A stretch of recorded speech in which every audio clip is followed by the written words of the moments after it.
All right, in the last section of this course, I will talk about multinomial regression. So what is multinomial regression?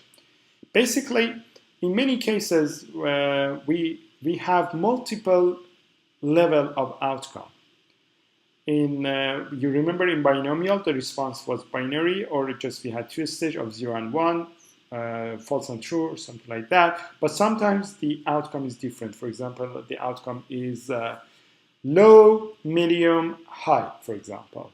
The outcome is 1, 2, 3.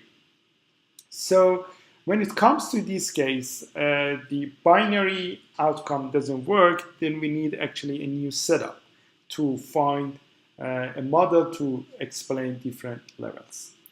And here is the multinomial regression that helps us to understand and model those type of outcome.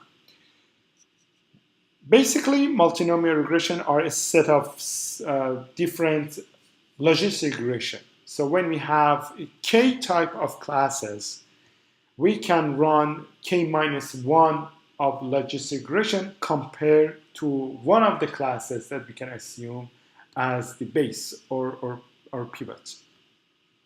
And like, for example, for this one, if we assume that the kth class is the reference, we can define the odds ratio as different function of we do the estimate for logistic regression based on this function. Same thing for the second class, third class, until k minus 1.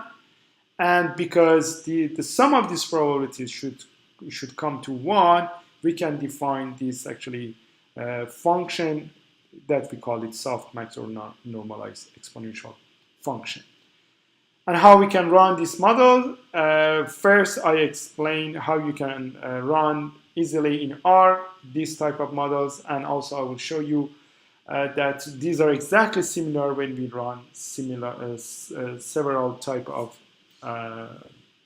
binomial logistic regression. So let's start. I use the empty cars dataset, and here I have one parameter called gear.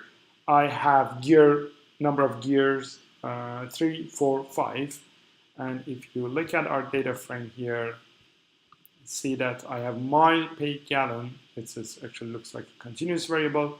I have cycle and displacement, horsepower, and here is gear.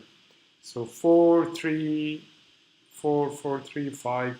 I have 3 levels. So if I would like to have a model to forecast the number of gears based on some characteristic of the car, so I need to run multinomial regression. So what I do here, I just define gear as factor. Again, you don't need to do that, but I define these factors because I will use it later on in my multinomial, in replicating the result with binomial regression. So we have gear, and I would like to see what is the relationship between gear and horsepower and weight. So defining of my data, the maximum iteration, and the tolerance almost 0, I run the model. And by the way, I use the library nnet, and the function is multinomial. So there are different functions, different ways that you can run, and this is one of the most popular one that I use for running multinomial regression. And when I get the results, as you can see here, I have 2 sets of estimates in contrast to what I had in binomial. So that means having first gear 4, this is the estimate, and having gear 5, this is the estimate. And the way that you interpret the result here is actually the impact on odds ratio here is for when the other parameters for 5th gear is constant, I just see the impact on 4th gear, all others equal, and same thing for 5, relative to gear 3, which is the reference one. And we have the standard errors for each estimate separately. We have residual deviance as well as the AIC, similar to what we had in binomial. And by the way, it's a good time to actually discuss the way that we interpret the result. Here, as I explained before, these coefficients are the impact of the log of odds ratio.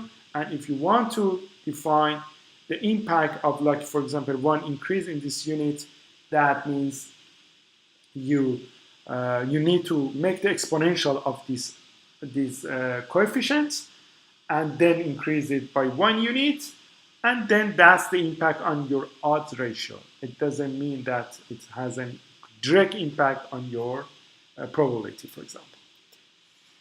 All right, so let's have the prediction and see what is the outcome. Again, I just use head to see the first 6.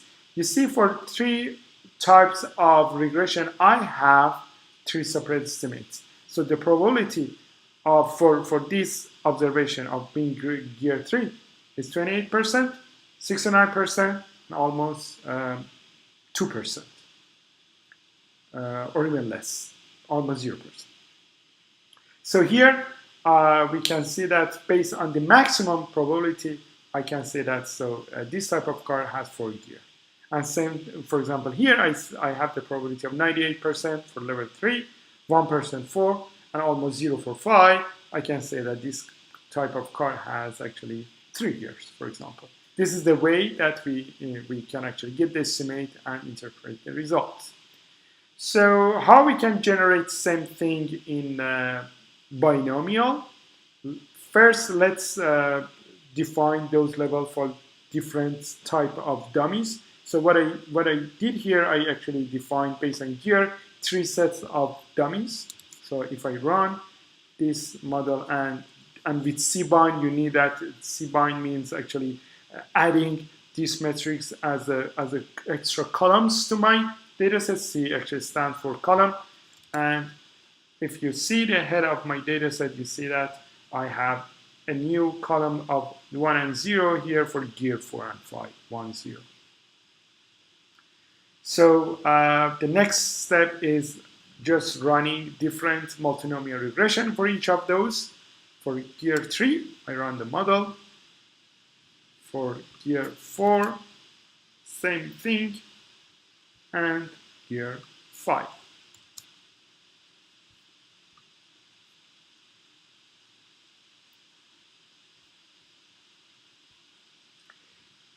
And here is actually the softmax function. You remember that we said the sum of those actually exponential of those estimates should come to 1. So we just take the ratio to have actually sum them up. I define my softmax function. And when I do the prediction with my softmax and see the result, I have these estimates. And here is the estimate that I had from my previous prediction. You see that the estimates are different. For example, for this one, for level 3, I have 9% probability, but here I have 28%. But we see that the ranking is similar. So here, gear 4 has the highest probability, same thing here. Or for this one, for this car, gear 3 has the highest probability. Again, I have the highest one. So we don't get the exact results because it depends on the type of the level that we define and also the softmax function. But when I compare the ranking, you see that we have, for all of them, we have similar ranking and we got the same result. So why is it important that to be able to reproduce a multinomial regression? Because in many other frameworks, like if you want to use Spark or H2O or any other tools that actually helps you for running big data or for deep learning, sometimes you don't have any function for multinomial. You just have the function or GLM function for binomial regression. So there, doing so, you are able to use this technique, same technique, to replicate multinomial by your own if the function is not available there. So it's helpful to have you can leverage those frameworks when you have actually, when you need to run multinomial regression. All right, that was all about multinomial regression, and I hope that you find this course useful. Thank you very much.